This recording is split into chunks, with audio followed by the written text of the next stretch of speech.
This is Samsung Galaxy M14, and today I would like to demonstrate that you can enter and use the camera pro mode on this device.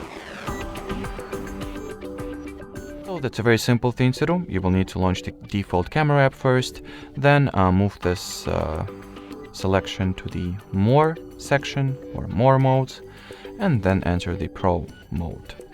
While inside the camera pro mode, you are having significantly more manual control over the pictures that you shoot. So for example, you can manually set the ISO value, shutter speed value, exposure, focus value or focus distance value, and the white balance value as well.